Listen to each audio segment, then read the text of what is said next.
All the years of my retirement, I have had a kind of restless energy. I just can't sit still. I have an hour with the New York Times, and then what is there to do? There are now fewer volunteer activities I have. Perhaps there will be a slew of medical appointments. Members of the silent generation born between 1928 and 45 will know what I'm talking about. But there is plenty of time to enjoy the recent string of sunny days. I actually wrote this 2 days ago. You know. Remember? And there is time to go for a walk 2 blocks away to Hayes Valley. Especially on weekends, it's a bustling, interesting community, a place primarily for the millennial generation, born twixt 1981 and 1996. There's so many things to do. A plaza for outdoor fitness classes and evening outdoor movies, pop-up food trucks, a nitrogen frozen ice cream stand, outdoor benches and tables, an outdoor beer garden, and more pizza places replacing sit-down dining rooms. Here, an older man who might look reasonably respectable with a cane is not threatening.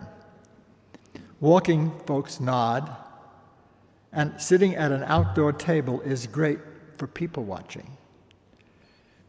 I can be next to dogs to pet and to talk with their companions. Best of all, it's great to see kids in strollers. There's nothing really like seeing a very small newborn. But sometimes it's just a place to have coffee and read. But the real joy is that helps is to connect to the liveliness and expression of life that I had with young people in my work and family, and feel what they meant to me. A strong memory of my first job was in an after-school play center with a set of boys, 5 and 6, 11 of them.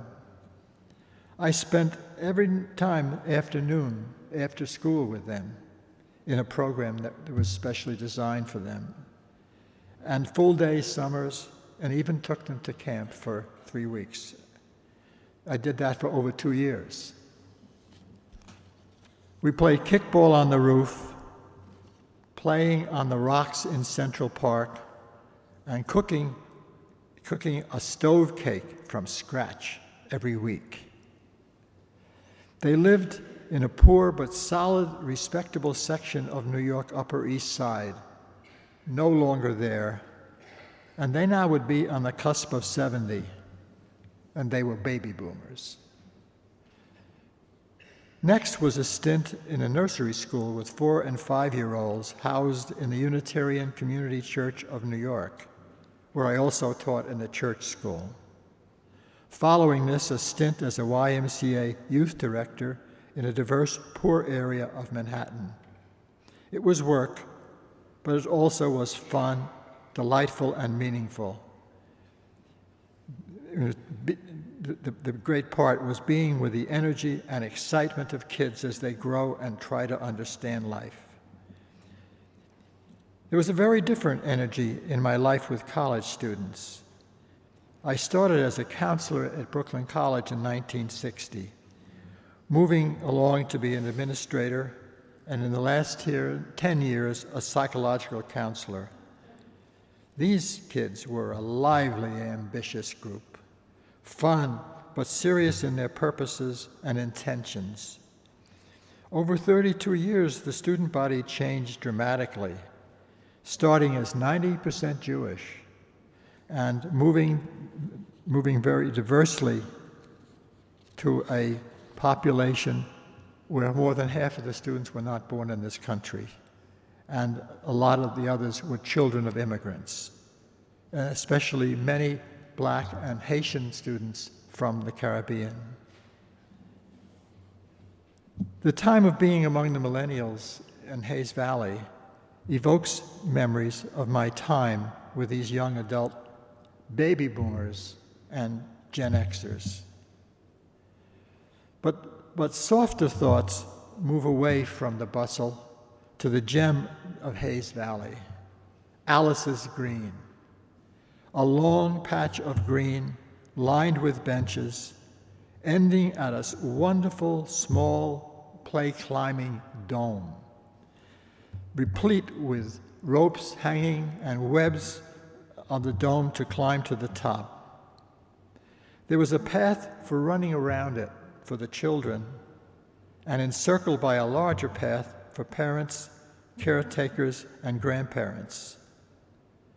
What fun and meaningful it was to watch a little one looking at a rope ladder, trying a first step, swaying a bit from the ground as it moves, and then on to the next, finally turning with a smile of achievement to his family. Ah, I did it.